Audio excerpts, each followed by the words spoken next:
있는 성도 다시 한번 인사합니다. 하나님의 은혜와 평강이 함께하기를 축복합니다.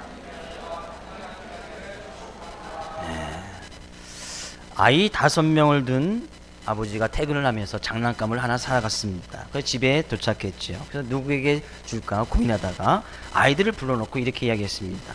장난감이 있는데 엄마 말씀 잘 듣고 엄마가 해주는 음식도 불평불만하지 아니하고 음식 투정하지 않고 잘 먹고 집안일을 잘 도와주고 엄마가 힘들 때 안마도 잘 해주는 사람한테 이 장난감 줄 거야 그랬어요. 그러니까 5명의 아이들이 다 잠시 침묵을 딱 합니다. 그리고 5명이 동시에 대답했습니다. 그럼 아빠가 가지고 노세요 그랬다는 거예요. 엄청 재미난 유머인데 잘 안 터지네요. 동물의 왕이라고 하면 사자가 있지요. 사자. 근데 사자는 일단 배가 고플 때 먹이를 먹으면 이제 위를 가득하게 채울 만큼 음식을 먹는다고 합니다. 그리고 그 음식이 소화될 때까지 일주일이고 열흘이고 계속 잠을 잔다고 해요. 그러니까 배가 부르면 사자는 움직이질 않는 거예요. 근데 사람도 마찬가지듯이 뭐 이 음식을 잔뜩 먹고 자게 되어지면 소화도 잘 안 되고 소화 불량이 걸려지고 또 이제 위에도 병이 생기게 되어지고 그래서 때로는 것은 큰 중병에 빠지기도 하게 되어집니다. 그런데 이 사자는 그렇게 먹고 자도 소화 불량이 걸리지 않는다는 거예요. 그럼 왜 사자가 소화 불량에 걸리지 않고 걸리고 건강하게 동물의 왕으로 살아갈 수 있을까? 사자의 소화 불량이 걸리지 않도록 돕는 것이 무엇일까? 하고 이 연구를 해보니까 바로 똥파리라는 거예요. 똥파리, 파리 아시죠? 파리. 이 똥파리는 사자가 가만히 있어서 이제 먹고서 이제 잠을 자게 되지면 사자의 귀나 등이나 배나 이런데 머리에 여기저기 막 달라붙어서 막 이제 피를 빨아먹는 거예요. 막 사자가 간지럽고 하니까 사자는 자면서도 본능적으로 꼬리를 움직이고 다리도 움직이고 막 머리도 막 제끼면서 끊임없이 이 소화가 이 잠을 자지만 계속해서 무의식적으로 계속 움직인다는 거예요. 그래서 이 사자는 잠을 자면서도 운동을 하게 되고 소화가 원활하게 된다는 거예요. 어떻게 보면 이 똥파리는 사자의 무료 헬스 트레이너이죠. 이 똥파리는 사자의 생명의 은인인 셈이나 마찬가지라는 거예요. 사자 입장에서 보면 이 똥파리는 너무나 귀찮은 거예요. 자기를 괴롭히고 잠을 자야 되는데 막 괴롭히고 힘들게 하고 괴롭게 하는 일들. 삶을 살아가다 보면 우리의 삶의 모습에도 이런 똥파리가 많이 있지요. 좀 귀찮고 없어도 되는데 힘들고 왜 나에게 힘든 일이 오고 왜 낭망되고 낙심되고 고난이 오고 환난이 오는 일들이 많이 있지 않습니까? 그런 것이 없어도 잘 살아갈 텐데 왜 굳이 나의 삶을 힘들게 하고 귀찮게 하고 어렵게 하고 낭망에 낙심 빠지는 그런 일들이 있을까? 사자는요 그 똥파리 때문에 살아간다는 거예요. 우리의 삶 가운데 많은 이런 똥파리 같은 어려움과 환난과 문제가 있습니까? 오히려 그런 것들 때문에 우리의 삶의 모습이 더 윤택해지고 건강해지고 행복해지고 재밌어지고 하나님의 은혜를 체험할 수 있고 살아계신 하나님께 영광을 돌릴 수 있는 귀한 시간들이 되어진다는 거예요. 행여나 삶 가운데 오늘 이 시간 하나님께 예배드릴 때에 힘들고 귀찮고 낭망되고 낙심된 심령을 이끌고 주님의 전을 찾은 성도들이 있다면 똥파리의 은혜가 하나님의 말씀의 은혜가 하나님께 영광 돌릴 수 있는 귀한 시간 되어지기를 주 이름으로 축복을 드립니다. 오늘 또 본문 말씀을 통해서 하나님의 말씀을 하나님의 귀한 음성으로 받을 때 하나님께서는 그 말씀을 통해서 놀라운 은혜를 부으실 줄로 믿습니다. 지난 시간에 이어서 우리 살펴봅니다. 하나님께서 모세의 뒤를 이어서 지도자가 됐던 여호수아에게 말씀하시죠. 너는 강하고 담대하라. 이거 명령 아니냐? 근데 그 명령을 받고 여호수아가 약간 두려운 마음이 있었습니다. 내가 정말 모세처럼 하나님의 말씀 앞에 순종하며 그 말씀을 지켜나갈 수 있을까? 라고 그 두려워했던 그런 모습이 있었습니다. 그럴 때 하나님께서는 그 여호수아에게 다시 하나님의 말씀을 지켜서 좌루나 우루나 치우치지 말고 그 율법을 말씀을 늘 입가에서 떨어지지 않도록 묵상을 해라 라고 이런 말씀을 주시고 명령을 주셨어요. 근데 그 명령을 받은 여호수아가 어떻게 그 하나님의 말씀에 반응을 했냐 그런 얘기예요.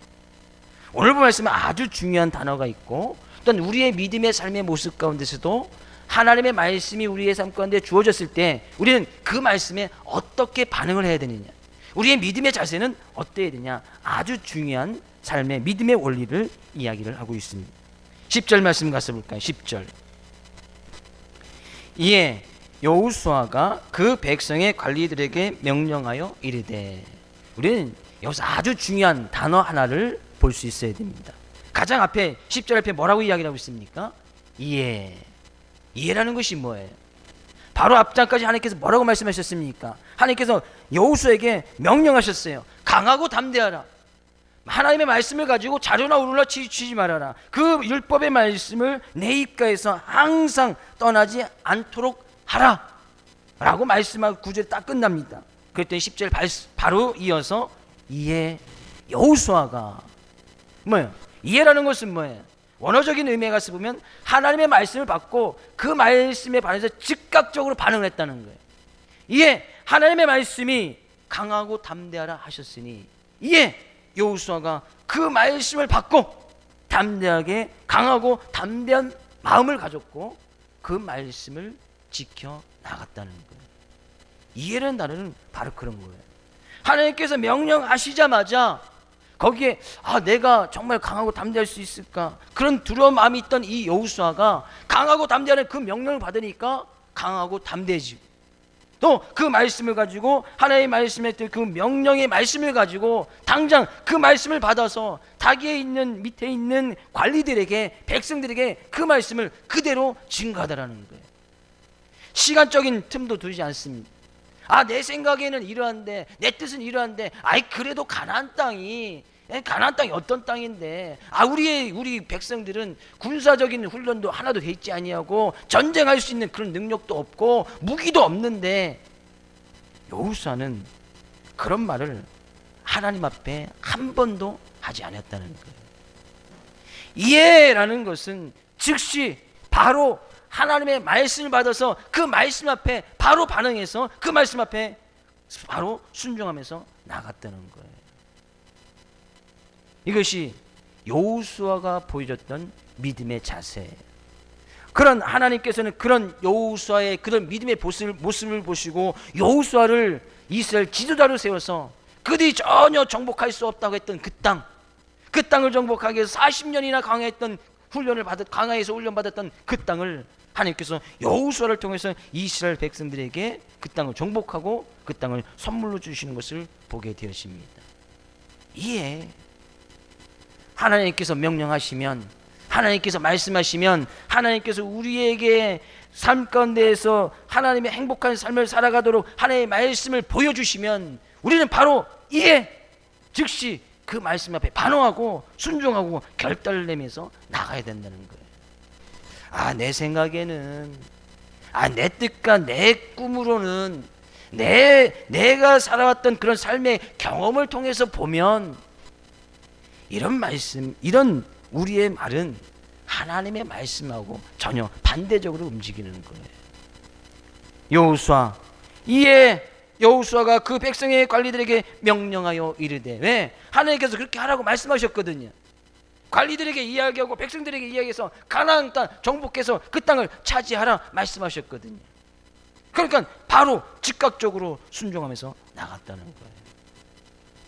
이런 믿음의 모습을 보여줬던 사람이 또 성경 가운데 많이 있지만 그 중에 한 사람을 우리가 예로 찾아보면 창세기 12장 1절에서 4절에 있는 아브라함의 믿음의 모습에서도 살펴볼 수가 있습니다. 창세기 12장 1절로 4절 말씀 한번 읽어볼까요? 같이 읽어보겠습니다.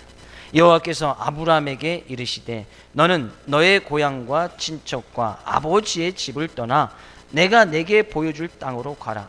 내가 너로 큰 민족을 이루고 내게 복을 주어 내 이름을 창대하게 하리니 너는 복이 될지라. 너를 축복하는 자에는 내가 복을 내리고 너를 저주하는 자에게는 내가 저주하리니 땅의 모든 족속이 너로 말미암아 복을 받을 것이라 하신지라. 이에 아브라함이 여호와의 말씀을 따라갔고 롯도 그와 함께 갔으며 아브라함이 하란을 떠날 때에 75세였더라. 하나님께서 아브라함을 부르시는 창세기 12장에 처음 나오는 말씀이에요. 하나님께서 야 너는 너의 고향과 친척과 아버지 집을 떠나서 내가 내게 보여줄 그 땅으로 가라. 그 땅이 어디에? 하나님께서 물론 그 땅은 지금 이스라엘 백성들이 정복해야 될 그 가나안 땅을 이야기하고 있지만 당시 아브라함에게는 그 땅이 어떤 땅인지 뭐 때문에 그 땅을 가라가시는지 난 지금 편안하게 고향에서 친척들과 부모들과 함께 잘 살고 있는데 많은 것을 가지며 편하게 살고 있는데 내가 왜 굳이 여기를 떠나서 하나님께서 지시할 그 땅이 뭔지도 모르는데 어딘지도 모르는데 그 땅을 가라는 거예요. 아브라함이 어떻게 반응하죠? 4절 이에 아브라함이 여호와의 말씀을 따라갔고 여기서 나왔던 이해와 지금 10장에 나온 이해 동일한 원어적인 의미를 가지고 동일한 단어를 사용하고 있습니다. 아브라함이 뭐예요? 그 말씀을 하자마자 즉시 내 생각에는 여기 내가 살고 있는 이 땅에서도 좀 살아도 괜찮고 내가 지금 아버지 집에서 부모님하고 같이 친척들하고 잘 살고 있는데 내가 왜 굳이 그리고 내 나이가 몇인데 75세 된 나이 힘들어서 가는 곳 힘들고 어려운데 굳이 왜 나를 불러서 다른 젊은 사람 불러서 해도 될 텐데 라고 그 어떤 이런 반고도 하나님께 하지 아니했다는 거예요. 하나님께서 말씀하시자 즉시 그 말씀을 따라서 하나님께서 말씀하신 그 말씀을 따라서 그냥 무작정 집을 떠나버린 거예요. 아버지와 그냥 작별하고 떠나버린 거예요. 친척들이 작별한 인사하고 그냥 그 다음 바로 떠나버렸단 말이에요. 즉시 순종했다며. 즉시 삶 가운데 어떤 자기 삶 가운데 불이익이 있을지도 모르겠지만 많은 삶 가운데 이제까지 75세를 살았으면 많은 삶 가운데 경험도 있지 않겠습니까? 내가 보니까 내가 이 땅을 떠나서는 다른 곳에 가서 도저히 살 수 없을 것 같은데 그런 이야기를 하나님께 한 번도 하지 아니했다는 거예요. 어떻게 보면 하나님께서 우리에게 말씀을 주시고 우리에게 명령하시는 것은 우리가 지난날 살아왔던 삶의 많은 경험들과 부딪히는 말씀들이 많이 있을 것입니다. 하나님께서 우리에게 명령하신 것은 내가 이제까지 경험하고 내가 꿈을 가지고 내 생각을 가지고 내가 비전을 가지고 꿈을 꾸는 것과 전혀 반대의 말씀들이 또 많이 있을 것이에요. 근데 하나님께서 말씀하시면 그 말씀, 새롭게 주신 그 말씀을 따라서 하나님의 명령을 쫓아 따라가는 것이 그것이 바로 신앙이에요. 그것이 바로 믿음이란 말이에요. 그래서 신앙생활은 믿음 생활은 그래서 힘든 거예요. 내가 과거에 이제까지 쭉 살았던 삶의 경험 그대로 하나님의 말씀이 주셔서 그 경험 쭉 살아가면 내가 이제까지 살아왔으니까 내가 생각했던 대로 내 방법대로 이렇게 되니까 하나님께서 그렇게 쭉 하라고 했으면 그냥 쭉 이어서 가면 괜찮잖아요. 근데 하나님의 말씀이 꼭 그런 것만 있는 것이 아니란 말이에요. 우리의 삶의 모습과 전혀 다른 부분들, 인간적인 관계에서도 마찬가지고 삶의 직장의 문제에서도 마찬가지고 내가 해야 될 일, 하지 말아야 할 일, 먹어야 될 일, 먹지 말아야 할 많은 것들이 우리가 이제까지 해왔던 것들과 많이 반대적인 부딪히는 부분들이 많이 있단 말이에요. 그럴 때 여호수아 아브라함이 보여줬던 믿음의 자세가 뭐예요? 이에 즉시 그의 삶 가운데 전혀 이익이 없어도 유익이 없어도 즉시 그 말씀 앞에 순종하고 나갔다는 거예요. 이것이 여호수아가 보여줬던 믿음의 자세예요. 어떻게 보면 여호수아도 힘들고 어려운 그런 결단을 내렸을 거예요. 내가 이 수많은 백성들 어디 여호수아 이 아브라함처럼 여호수아 한 명만 딱 불러서 야 너 그 땅 들어가. 여호수아는 그 땅을 정탐하고 탐험했던 경험이 있잖아요. 그러니까 그 땅 들어가 그냥 혼자라면 그냥 담대하게 그냥 들어갈 수도 있을 것 같아. 근데 자기에게 딸린 수많은 장정들만 60만 명이 넘고 여자와 아이나이까지 하면 200만 명이 넘는 그 족속을 이끌고 그 땅을 들어가야 된다는 거예요. 전쟁의 경험 별로 없어요. 삶 가운데 무기 없습니다. 어떻게 이들을 또 그래서 그 땅에서 또 이 질서 정연하게 그 땅에 가서 땅을 배분하고 나눠서 해갈 수 있을까? 혼자라면 그냥 지금이라도 막 달려갈 텐데. 그렇지만 그 여호수아는 그런 말씀 앞에서 바로 순종하고 그 말씀을 따라 갔다는 거예요. 말씀에 바로 결단을 내려줬다는 거예요. 그래서 순종이라고 하는 것은, 이해라는 것은 하나님의 말씀 앞에 순종인데, 그 순종은 이해가 되지 않아도 순종하는 거예요. 이해가 되지 않아도, 내 생각에는 좀 생각해보고, 일주일만 좀 생각해보고요. 내 뜻과 계획은, 앞으로 나의 인생의 계획은 이렇게 쭉 짜놨는데 하나님께서 이렇게 말씀하시면 어떡합니까? 이해가 되지 않아도, 내 생각과 맞지 않아도, 내 뜻과 맞지 않아도 즉시 그 말씀 앞에 순종하는 것이 바로 이해예요. 이해. 유익이 없어도 아브라함이 자기의 친척, 땅, 부모 그거 다 버리고 떠나는 거예요. 삶가운데 이익이 있습니까? 삶가운데 유익이 하나도 없는 거예요. 우리 모든 것을 다 버려버리니까 앞으로 또 새로운 땅에 가서 새로운 사람들을 만나게 될 것이고, 또 새로운 농사를 지어야 될 것이고, 새로운 또 유목생활을 해야 될 텐데 힘든 거예요. 75세에 여호수아가 지금 자기 혼자라면 그래 나 혼자니까 괜찮겠지, 수많은 백성들과 전혀 이 전쟁이라는 것에서 무지했던 이런 백성들을 이끌고 가나안 땅에 들어간다. 유익이 하나도 없는 거예요. 차라리 광야에서 그냥 하나님께 주시는 만나 먹고 사는 것이 훨씬 더 편했을지도 몰라요. 네? 최소한 먹는 걱정을 안 해도 되지 않습니까? 광야에 있다면. 지금도 그들은 하늘에서 내리는 지금 만나를 먹고 있지 않습니까? 가나안 땅에 들어가서 그들이 첫 추수를 할 때까지 하나님께서 계속해서 만나를 주시거든요. 그러면 최소한 그 가운데 있다면, 지금 광야에 있고 가나안 땅에 들어앉는다면 하나님께서 만나 주시고, 물 없을 때 하나님께 또 기도하면 물 주시고, 그냥 아주 편안하게 평화롭게 살 수 있던 것이 광야 생활 아닙니까? 어떻게 따져보면 삶 가운데 유익이 하나도 없는 거예요. 굳이 나의 삶의, 여호수아의 삶의 경험을 따라봐도 삶 가운데 이익이 하나도 없고 유익이 없는 거예요. 그런 유익이 없어도 순종하는 것이 바로 이해란 말이에요. 즉시 순종하는 거예요. 즉시. 몇 날 며칠을 두고 생각하지 않습니다. 내년쯤 아니면 내일부터. 우리의 평생의 삶에 내일은 오지 않습니다. 내일은 또 다른 오늘이기 때문이죠. 내일은 없는 거예요. 어떻게 보면 내일은 없단 말이죠.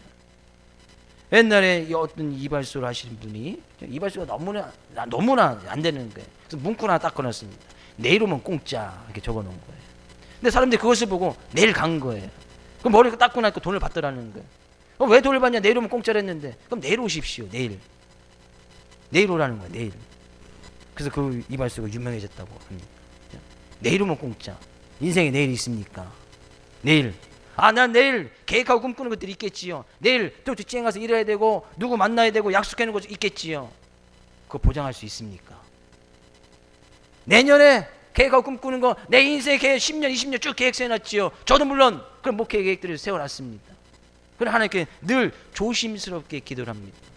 10년, 20년, 앞으로 30년, 40년 제가 계획한 대로 잘 되어집니까? 안 되는 거예요. 하나님의 말씀은 바로 그 자리에서 순종. 바로 오늘 하나님의 말씀이 나의 심령 가운데 떨어지면 그 즉시 결단하고 나가는 거예요. 그것이 바로 이해란 말이에요. 이해. 예수님께서 사역을 하실 때 어떤 부자 청년이 와서 예수님께 묻습니다. 예수님, 어떻게 하면 영생을 받을 수 있습니까? 하나님의 말씀 가운데 뭐라고 돼 있더냐? 그 말씀, 하나님을 사랑하고 이웃을 사랑하라고 했습니다. 그 말씀 가서 지켜라. 저는 어릴 때부터 신앙교육 받았기 때문에 그 말씀을 잘 지키고 있습니다. 예수님께 그 청년에게, 그가 재물이 많은 것을 아시고, 그러면 네가 재물 있는 거 팔아다가 가난한 사람에게 나눠주고 그리고 와서 나를 따르라 이야기합니다. 근데 이 부자 청년은 어떻게 했습니까? 근심이 된 거예요. 재물을 팔아? 왜? 근심이 되고 예수님께 돌아갔습니다. 그 청년은 아직까지 돌아오고 있지 않습니다. 예수님께서 말씀하시면 팔아. 그럼 그때 파는 거예요. 예수님께서 나를 따라와. 그럼 따르는 거예요. 예수님의 제자들을 보면 그들은 연약하고 부족한 부분들이 있었어요. 예수님의 제자들, 12제자들 다 부족한 부분이 있었지만 그 제자들 가운데 공통적인 특징 가운데 하나는 예수님을 처음 만나서 너는 나를 따르라 할 때 즉시 예수님을 따랐던 그런 믿음의 자세들이 있었습니다. 베드로 부르실 때 배를 버려두고 가족들을 버려두고 바로 그 즉시 예수님을 따라서 예수님의 제자에 합류했던 것을 보게 되었습니다. 연약해도 부족해도 하나님께서 말씀하시면 그 말씀 앞에 이해가 되지 않아도, 유익이 없어도 즉시 순종하는 모습이 우리의 믿음의 자세가 되어져야 된다는 거예요. 옆에 있는 성도 인사 이렇게 이야기합니다. 우리 이해 순종합시다. 네. 이해라니까 또 다시 이해. 이해가 가기 전에 그 이해가 아니에요. 이해가 되지 않아도 유익이 없어도 즉시 내일 말고 하나님의 말씀이 떨어진 바로 이 시간 이때 바로 결단해서 바로 오늘 삶의 방향을 돌이키는 거예요. 그러니까 여호수아 그런 믿음의 자세를 가지고 하나님께서 명령하신 말씀을 가지고 그 백성들이 가서 딱 이야기합니다. 하나님께서 이렇게 명령하셨다. 양식을 준비하고 하나님께서 우리에게 주신 가나안 땅을 정복하라 말씀하셨다라고 관리들에게 이야기하고 막 진중을 찾아다니면서 백성들에게 다 그렇게 이야기를 하는 거예요. 그러면서 중요한 한 가지를 더 이야기를 하는데 12절 말씀 가서 볼까요? 12절 같이 읽어보겠습니다. 여호수아가 또 루벤 지파와 갓 지파와 므낫세 반 지파에게 말하여 이르되, 지금 이스라엘 민족은 12지파로 이루어져 있었습니다. 12지파, 레위 지파에게는 땅이 허락되지 않았지만 12지파가 있는데 왜 여호수아가 굳이 2지파 반이죠. 루벤 지파와 갓 지파와 므낫세 지파는, 당시에 므낫세 지파는 인구가 제일 많았습니다. 그래서 므낫세 반 지파에게 따로 이야기를 했단 말이에요. 왜 따로 그들에게 따로 얘기했냐면, 지금 하나님께서 주시고자 원래 가나안 주시겠다는 땅은 지금도 이스라엘 가면 중간에 딱 강이 하나 흐릅니다. 그 강, 요단강이 딱 하나 흘러요. 요단강이 흐르고 있단 말이죠. 근데 원래 하나님께서 주시고자 했다는 요단강을 건너 있는 이 요단강 서편 이쪽을 하나님께서 주시려고 가나안 땅을 미리 처음에 계획하셨거든요. 근데 지금 강야 생활하고 지금 몇 번을 가운데 지금 전쟁을 거치고 딱 나오니까 요단 강을 중심해서 요단강 이 동편도 살기 괜찮은 거예요. 왜? 강이 있으니까 그 주변이 살기 괜찮아요. 물도 물 걱정 안 해도 되고 또 많은 곡식 같은 거 심어도 잘 되는 거예요. 그래서 이들이 그쯤에 왔을 때 루벤 지파하고 갓 지파하고 므낫세 지파 중에서 므낫세 지파는 7만 명이 넘었기 때문에 그 중에 반 지파가 모세를 찾아가서 이렇게 요구를 합니다. 우리가 보아하니까 이 땅도 괜찮은데 우리 이 땅에 살면 안 되겠습니까? 그렇게 요구를 합니다. 그래서 모세가 하나님께 기도를 합니다. 그래, 그 땅 요단강 중심으로 서편 동편 나눠져 있으니까 그 땅을 그 지파에게 주도록 해라 이야기를 했습니다. 근데 지금 이들은 원래 하나님께서 주시고자 하는 그 땅은 이들이 살고 이제 요단강을 건너가서 가나안 땅, 이 원래 주신 요단강 서편을 점령하면서 들어가야 됐단 말이죠. 그래서 지금 이 루벤 지파와 갓 지파와 므낫세 반 지파는 그냥 요단강 동편에서 그냥 살면 되는 거예요. 근데 그들을 여호수아가 불러서 이렇게 이야기를 합니다. 너희들은 이미 땅 배정을 받았다. 그죠? 땅 배정을 받고 이 땅에서 먹고 잘 살면 된다. 그러나 앞으로 우리는 요단강을 건너서 가나안 땅에 원래 주시겠다 요단 서평에 들어가서 전쟁도 해야 되고 그 땅을 정복해서 또 나머지 이제 9지파 반이 그 땅을 차지해서 정복해서 전쟁을 해야 될 텐데, 너희들은 땅을 차지했다 해서 여기서 머물고 있는 것이 아니라 가서 정쟁을 하고 그 땅을 차지할 때 너희 남자들도, 전쟁에 참여할 수 있는 남자들도 가서 그 전쟁을 도와주고 그 땅을 차지할 수 있도록 그 다음에 다시 너희들이 돌아와서 이 땅을 차지하고 살아라 이렇게 이야기를 합니다. 그죠? 이해가 되시죠? 근데 그렇게 이야기를 하니까 뭐라고 이야기합니까? 이들이 그렇게 하겠다고 이야기를 하는 거예요.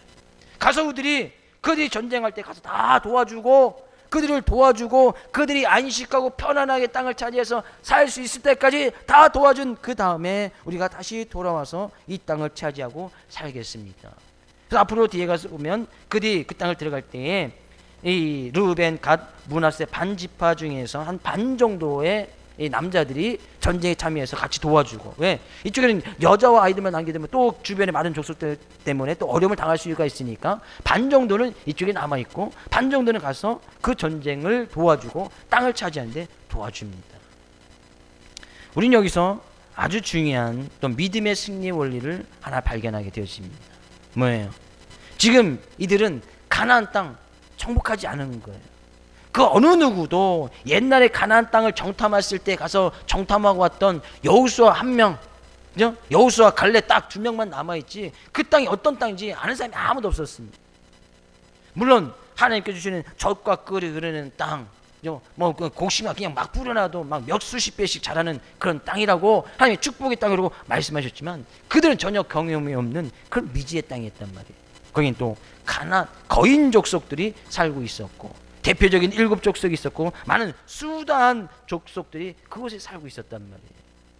근데 그 땅을 차지할 때 이들만 가서 전쟁에서 정복하기는 너무나 힘든 거예요. 근데 나머지 지파들이 루벤, 갓 지파, 므낫세 지파에서 남자들이 같이 가서 그들을 도와주고 그 형제들이 편안하게 안식할 때까지 같이 힘써서 싸워 주었다는 거예요. 그러니까 그들이 가나안 땅에 가서 승리하지 않습니까? 우리가 믿음의 생활 가운데서 승리할 수 있는 그런 비결 가운데 하나는 힘들고 어렵고 경험이 없고 연약한 그 형제들을 같이 도와주고 그들이 안식할 때까지 같이 옆에서 서로의 짐을 지어줄 때에 그 가나안 땅도 정복하게 되어지더라는 거예요. 우리가 표대를 향해서 열심히 달려갑니다. 혼자 달려가려면 너무나 힘든 거예요.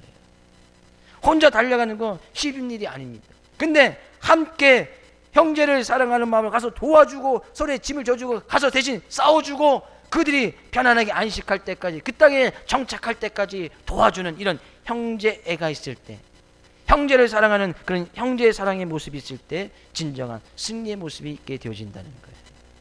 그래서 여호수아서 1장 2절 우리 2절 말씀 한번 가서 볼까요?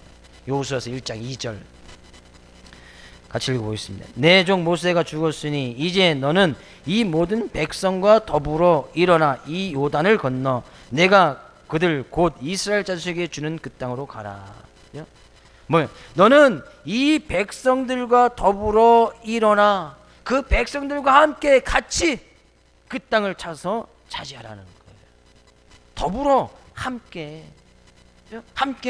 형제의 사랑의 모습을 가서 도와주고 짐을 주어줘서 그 땅을 정복하면서 찾아 나가라는 거예요. 믿음의 삶의 모습도 마찬가지입니다. 나 혼자 믿음을 잘 지키면 되겠지. 거의 불가능합니다. 그래서 하나님께서는 교회라는 것을 만들어 주신 거예요. 교회 믿음의 사람, 믿음의 성도들이 모이는 바로 이 자리가 바로 교회 아닙니까? 나 혼자 하나님을 잘 믿고 나 혼자 하나님께 예배 잘 드리고 나 혼자 하나님께 열심히 드리고 하면 되겠지. 그런 사람 아무도 없어요.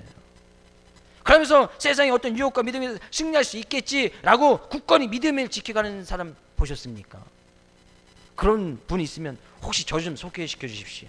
어떻게 그렇게 승리했는지 좀 알고 싶습니다. 그런 사람 없어요. 혼자 믿음 가운데서 승리하겠다.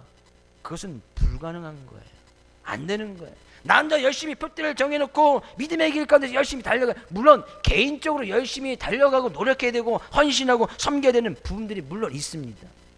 그러나 그건 진정으로 승리하기 위해서는 꼭 더불어 함께 형제를 사랑하는 마음으로 같이 일어나서 그곳에 안주하지 말고 열심히 표대에서 달려갈 때에 그런데 반드시 놀라운 승리의 모습이 있게 되어진다는 거예요. 함께라는 거예요. 함께. 혼자 하지 말라는 거예요. 여호수아가 아무리 뛰어난 지도의 능력이 있는다 할지라도 백성들이 따라주지 않으면 할 수가 없는 거예요. 혼자 싸워서 어떻게 가서 그 수많은 족속들을 다 싸워서 이깁니까? 혼자. 아무리 여호수아는 물론 겁쟁이 다니고 싸움의 기술도 있고 싸움의 능력이 있는 그런 사람이었지만 혼자 싸워가서 이기겠습니까? 사단은요 그런 사람 잘 노립니다. 혼자 무언가를 할 수 있다고 하는 사람, 나 혼자 신앙과 믿음을 잘 지키겠다는 사람, 그 사람 가끔 잘 건드립니다. 그러면 쉽게 넘어가죠. 나 혼자도 할 수 있는데. 아니에요. 하나님께서는 그래서 예수 그리스도의 핏값으로 교회를 세워주시고 교회 안에서 함께 더불어 믿음의 삶 가운데서 승리하도록 교회라는 것을 통해서 크신 은혜를 허락해 주시더라는 거예요. 루벤, 갓, 므낫세 지파들이 그런 형제를 사랑하는 마음이 있었기 때문에 가서 도와주고 그들을 안식할 때까지 제대로 된 정착할 수 있도록 그들을 도와주는 모습을 보게 되어집니다. 그런 형제 사랑의 모습. 요한일서 3장 가서 볼까요? 요한일서 3장 15절로 18절까지 말씀 보겠습니다. 함께 읽어보겠습니다. 그 형제를 미워하는 자마다 살인하는 자니 살인하는 자마다 영생이 그 속에 거하지 아니하는 것을 너희가 아는 바라.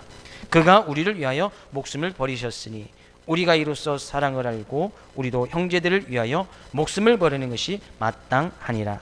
누가 이 세상의 재물을 가지고 형제의 궁핍함을 보고도 도와줄 마음을 닫으면 하나님의 사랑이 어찌 그 속에 거하겠느냐. 자녀들아, 우리가 말과 혀로만 사랑하지 말고 행함과 진실함으로 하자. 무르벤, 갓 지파, 므낫세 지파들이 형제를 사랑하는 마음이 없다면, 없었다라면 이렇게도 이야기했을 거예요. 야, 그 땅은 니네 땅이니까 니네들이 알아서 점령해. 우리는 지금 이 땅 지켜야 되고 우리는 여기서 살아야 돼. 아니면 이렇게도 말할 수 있겠지요. 야, 그들 가면 하나님께서 함께 해주시고 있으니까 그냥 너희들이 가서 싸워. 그래도 분명히 승리했을 거예요. 왜? 하나님께서 주시겠다고 약속하셨기 때문에. 그러나 이야기합니다. 누가 형제의 궁핍함을 보고도 도와줄 마음을 닫으면 하나님의 사랑이 어찌 그 속에 있겠느냐. 형제 궁핍해요. 지금 먹을 것이 없어요. 근데 이렇게 이야기하는 거예요. 가서 먹어. 가서 먹어. 지금 먹을 것이 없어서 궁핍해서 지금 굶주리고 있는데 가서 먹으면 되지 라고 이야기를 하는 거예요. 그러면 하나님의 사랑이 그 속에 있느냐? 라고 물어보는 거예요. 어떤 사람이 입을 것이 없어요. 입을 것이 없단 말이죠. 근데 가서 입으면 되지. 가서 홈플러스나 백화점 가서 사 입어. 지금 그 살 돈도 없고 옷도 없는데 가서 사 입어. 많으니까. 그죠? 라고 이야기를 한다면 하나님의 사랑이 어찌 그 속에 있느냐. 그 땅 가서 점령해. 가서 점령해. 땅 점령하면 되지. 왜 못해? 가서 싸워. 가서 싸워서 이겨. 근데 자기들 가만히 있는 거예요. 우리가 왜 형제를 위해서 목숨을 버려야 되느냐? 왜 형제에서 목숨을 버린다니까 너무 거창한 것 같지요. 내가 형제에서 죽어줄 수 있냐? 그거 너무나 거창하지요. 어떻게 내가 옆에 있는 형제에서 죽어줄 수 있지? 물론 우리 믿음의 안에 있는 우리 점점교회 모든 성도님들은 그럴 만한 믿음의 자세가 되어 있는 줄 믿습니다. 아멘아. 한 분밖에 안 하시. 죽으라고 하니까 죽기 싫은 거죠. 그죠? 너무나 거창하죠. 죽어줄 수 없겠지요. 내가 죽어서 옆에 있는 형제가 살아난다면 대신 죽어주실 분 계신가요? 저한테 얘기하시면 저도 고민해 보겠습니다. 네. 여기서 죽어준다고 하니까 너무나 거창해요. 죽는다는 것은 뭐예요? 그 다음 구절에 얘기하신 형제의 궁핍함을 보고 내가 가지고 있는 것 그거 좀 나눠주는 것, 그것이 죽어주는 거. 왜? 그것이 내가 정말 피땀 흘려서 죽을 똥 살똥해서 벌어놓은 거 아니겠습니까? 근데 형제에서 그 궁핍함을 보면서 그것을 내가 가진 것을 그것을 나눠주는 것, 그것이 형제에서 내 목숨을 지금 버리는 거예요. 그 형제에서 내가 시간을 좀 쓰는 거예요. 그 형제에서 내가 좀 더 섬겨주는 거예요. 그 형제에서 내가 한 발 더 나가는 거예요. 그 형제들을 위해서 내가 전쟁에 나가서 대신 같이 협력해서 싸워주는 거예요. 이것이 목숨 버리는 거 아니겠습니까? 르벤, 갓, 므낫세 지파 지금 목숨을 걸고 전쟁에 나가겠다는 거예요. 가서 도와주겠다는 거예요. 형제 사랑의 모습이 있었기에 그들이 진정으로 가나안 땅에서 승리할 수 있었다는 거예요. 말로만 아니에요. 왜? 그가 우리를 위하여 목숨을 버리셨으니 우리도 우리의 목숨을 버려서 형제를 사랑하는 것이 마땅하다. 그가 누구예요? 예수 그리스도께서 제약된 모습으로 죽을 수밖에 없는 우리를 위해서 목숨을 버리셨으니 예수님께서 실제로 목숨 버리신 거 아니겠습니까? 십자가에서 못 박혀 죽으신 거 아니겠습니까? 그런 예수님의 십자가의 은혜를 우리가 받았다면 형제를 위해서 내 거 조금 나눠주고 형제에 가서 좀 싸워주고 형제 대신 내 거 좀 섬겨주고 형제에서 내가 시간 좀 더 투자하고, 그것이 하나님의 사랑이 그 속에 있는 그런 삶의 모습이다는 얘기예요. 요한일서 4장 20절 21절 말씀 가서 볼까요? 요한일서 4장 20절 21절 같이 읽어보겠습니다.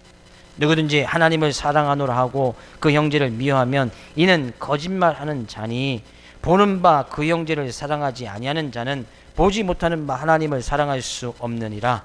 우리가 이 계명을 주께 받았으니 하나님을 사랑하는 자는 또한 그 형제를 사랑할지니라. 이 계명을 주께 받았으니 하나님께서 명령을 그게 주셨으면 우리는 어떻게 반응해야 되는 거예요? 이해. 그 명령을 받았으면 이해. 즉시 바로 순종해서 나의 삶 가운데 유익이 없어도 유익이 없지요. 내 재물을 나눠주니까. 유익이 없지요. 이해가 되지 않지요. 내가 피땀에서 버는 건데 저들은 뭐하고 있다가 피땀 흘리지도 않고 그냥 갈팡질팡 맨날 놀고 있다가 거짓인데 내가 내 것을 가지고 왜 그 거짓을 도와줘야 돼. 이해가 되지 않는 거예요. 자기네들 열심히 땀 흘려 일했으면 좀 잘 먹고 잘 샀을 텐데 그런 거 이야기하지 않는 거예요. 이에 하나님께 명령을 받았으니 이에 순종하는 거예요. 하나님을 사랑하라고 하고 그 형제를 미워하면, 형제를 미워한다는 거 특별한 일 아니에요. 내가 형제의 궁핍함을 보고 도와줄 마음을 닫으면 그것이 형제를 미워하는 거예요. 괜히 저 사람 도와주기 싫잖아요. 쟤네 저 사람한테는 좀만 해주기도 싫고, 쟤네 저 사람에 대해서는 기도해주기도 싫고, 형제를 미워하는 거예요. 그것이 형제를 미워하는 거예요. 옷 없는 사람 그냥 가서 옷 사 입어 라고 이야기하는 것이 형제를 미워하는 거예요. 그러면 정말 진정으로 믿음의 삶 가운데서 승리할 수 있겠느냐는 얘기예요. 하나님의 사랑이 그 속에 거하느냐는 얘기예요. 저는 주의 이름으로 축복을 드립니다. 하나님의 사랑이 여러분의 삶 모습 가운데, 마음속 가운데 가득 차 있기를 주의 이름으로 축복을 드립니다. 하나님을 사랑하는 자는 또한 그 형제를 사랑해야, 형제를 사랑해야 그 사람이 하나님을 사랑한다 알 수 있다는 거예요. 하나님, 보이지도 않는 하나님 사랑한다고 늘 고백하지만 눈에 보이는 옆에 있는 형제, 지금 전쟁에 나가서 위기 닥칠 그 형제 보고 가서 싸워, 니네끼리 가서 싸워 라고 이야기하기 때문에 정말 어떻게 하나님을 사랑하는 모습이 그 속에 있을 수 있느냐 라고 이야기했단 말이에요. 뼈대를 향해서 믿음의 삶 가운데서 승리하기 원합니까? 형제를 사랑하는 마음이, 주님께서 우리 위해서 십자가를 지고 죽으셨듯이 그 형제를 사랑하는 마음이 있어야 믿음의 삶 가운데서도 승리할 수 있다는 거예요. 제가 필리핀에 선교사 있을 때 경험했던 것 중에 하나인데, 정말 중국 사람들은 대단합니다. 중국 사람 지금 뭐 경제적으로 약간 주춤하고 있는 것 같은데 지금 뭐 경제 대국이죠. 뭐 G2 미국하고 중국이니까, 그죠? 중국이 왜 그렇게 됐을까? 그들은 삶의 어떤 바탕 가운데 그런 형제 의식이 아주 잘 갖춰진 나라가 중국 사람인 것 같아요. 만약에 우리나라에서 내가 장사를 수표를 합니다. 수표가 아주 잘 돼요. 한국 사람들은 그 슈퍼 옆에다 뭘 차리죠? 슈퍼 차리죠. 장사 잘 되니까 그 옆에 또 슈퍼 차리잖아요. 내가 가구 장사가 너무나 잘 돼. 그럼 그 옆에 무슨 가게 차려요? 가구 장사 또 차리는. 물론 그것이 시장적인 경제 원리도 그 속에 있지만, 누가 잘 된다 하면 바로 그 옆에 가서 차리는 거예요. 좀 더 좋은 모습으로 좋은 시설을 갖춰서. 그럼 모든 사람 다 글로 오니까. 근데요, 중국 사람들은 그렇지 않습니다. 동남아 대부분 지역에 다 중국이 다 화교로 다 같지 않습니까? 중국에도 수많은 중국 사람들이 2세대, 3세대까지 막 쭉 살고 있는데, 그들은 한 동네에 슈퍼가 있잖아요. 만약에 슈퍼가 있어요. 그러면 다른 중국 사람들이 이사를 오거나 그 슈퍼가 너무나 잘 돼요. 절대로 그 동네는 슈퍼를 차리지 않습니다. 절대로 차리지 않아요. 다른 동네 가서, 슈퍼가 없는 동네 가서. 한국에서 이 공구 파는 대부분의 중국 사람들이 돈을 많이 버는, 이제 그 안에 있는 공구나 어떤 건물 자재 파는 것이 이들이 동네마다 하나씩 있거든요. 근데 그 하나씩 있는 사람들의 주인은 다 중국 사람이에요. 이 동네 잘 돼. 그럼 그 옆에 절대 차리지 않습니다. 다른 동네, 없는 동네 가서 차리는 거예요. 그리고 만약에 중국 사람이 이사를 왔는데 그 사람 정말 힘들어요. 어려워요. 그래서 자그만 하나 가게를 이제 시작을 했어요. 그럼 그 동네에 없는, 중국 사람들이 하지 않는 그런 가게를 하나 해야겠지요. 그러면 그 동네에 있는 모든 중국 사람들은 그 힘들고 어려운 그 집에 가서 그 집이 자립하고 설 때까지 계속 그게만 가는 거예요. 뭐 음식점 조금만 거 하나 차렸다. 그러면 모든 중국 사람들은 다 그 집에 가서 파티하고, 그 집에 가서 뭐하고. 그래서 이 식당이 자리를 쏘고 자립할 때까지 계속 가서 찾아주는 거예요.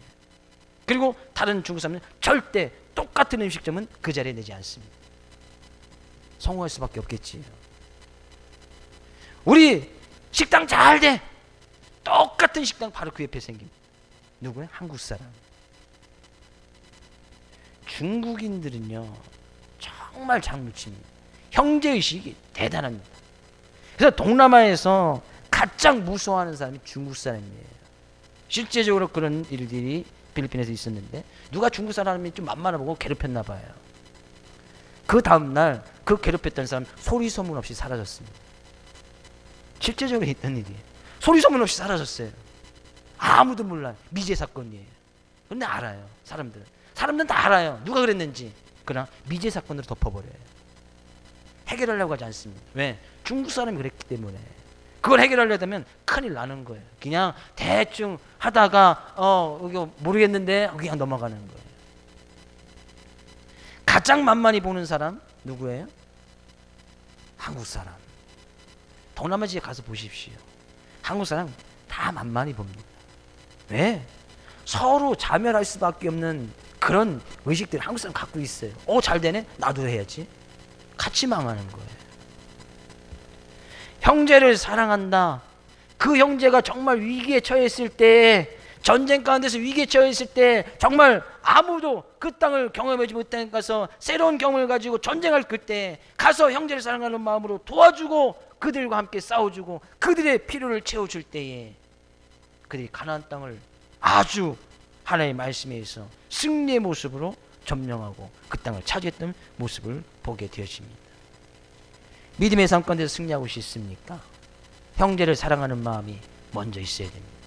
함께 더불어 교회를 통해서, 늘 교회를 통해서 함께 더불어 교회의 모습으로 나갈 때에 반드시 믿음의 삶의 모습은 승리할 수밖에 없다는 거예요. 그리고 중요한 원리를 한 가지 더 이야기를 합니다. 그렇게 이야기를 합니다. 그리고 므낫세, 르벤, 므낫세 갓지파들 이야기를 하고 또 모든 백성들에게 이야기를 합니다. 하나님께서 이렇게 말씀하셨다. 그 땅을 차지하라고 이야기했다. 라고 이야기를 합니다. 그랬더니 그들이 이렇게 이야기를 합니다. 17절 18절 말씀 읽어볼까요?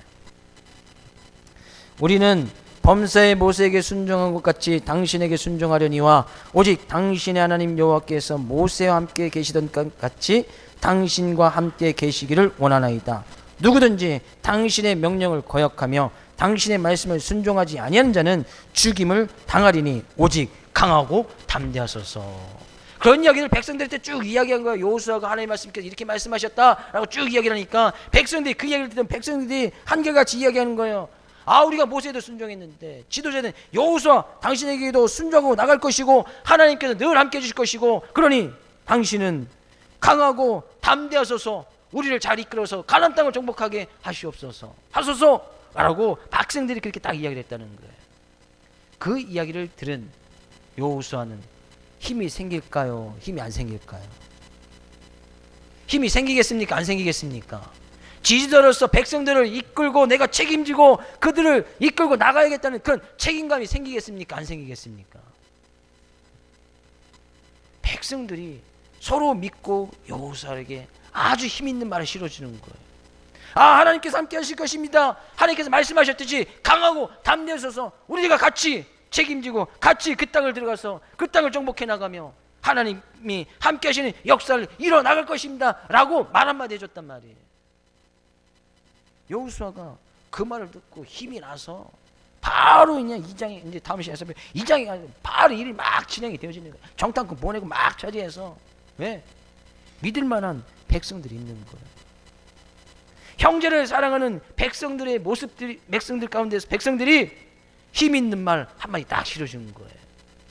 만약에 여호수아가 이렇게 하나님께 그 땅을 차지하라고 했습니다. 그 땅을 정복하라고 했습니다. 라고 백성들이 쭉 이야기했는데 백성들이 또 딱 서서 한 40년 전 마냥 그 땅 우리 가보지 않았는데 지도자로서 우리를 잘 이끌어서 그 땅을 정복할 수 있겠습니까? 그 땅에 비하면 그런 거인족속 행사하고 있다는데 40년 전에 정탐했던 우리 조상들이 우리는 그들에 비해 메뚜기라고 했는데 메뚜기가 그 거인들을 이길 수 있겠습니까? 라고 백성들이 그렇게 이야기를 했다면 여호수아 입장에서 어떻겠습니까? 지도력 아무리 뛰어났던 지도력을 가지고 있는 여호수아라도 그 일을 행할 수가 없는 거예요.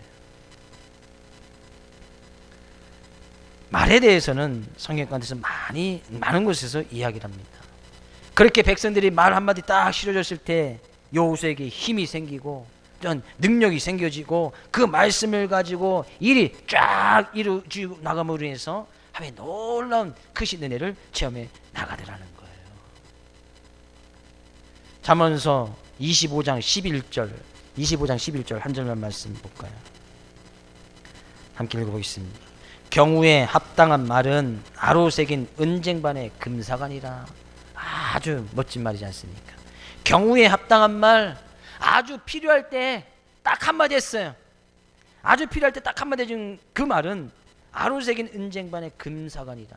은쟁반이 딱인데 거기 금사과가 딱 정말 귀하고 소중한 거 아니겠습니까? 어떤 것이 지금 이스라엘 백성들이 여호수아에게 해줬던 그 말, 경우에 합당한 말, 하나님께서 그렇게 말씀하셨으니까 지도자 당신은 강하고 담대하십시오. 우리들 있지 않습니까?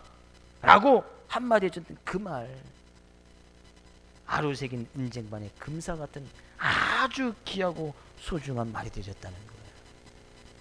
능력이 생기고 여호수아에게 담대함을 가질 수 있던 그 한 말 한마디 말, 그 말 한마디 통해서 이스라엘 백성들이 가나안 땅 쑥 들어가는 거예요.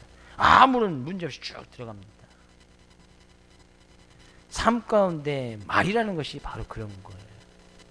남을 길을 꺾는 말이 있을 것이고 길을 살리는 말이 있을 것이고 남에게 힘이 되는 말이 있을 것이고 힘을 쭉 빠지게 하는 말도 있을 것이고.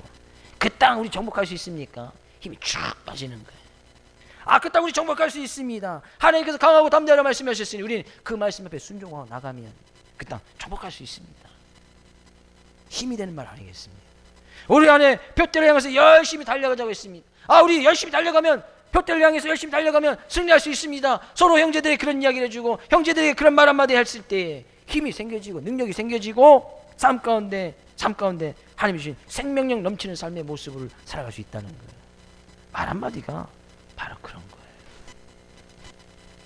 말에 대해서는 뒷부분에서 또 이야기를 합니다. 말씀을 정리합니다. 우리는 본 말씀을 통해서 하나님께서 주신 표대를 향해서 열심히 달려가 믿음의 삶 가운데서 승리하기 위해서는 이해 순종.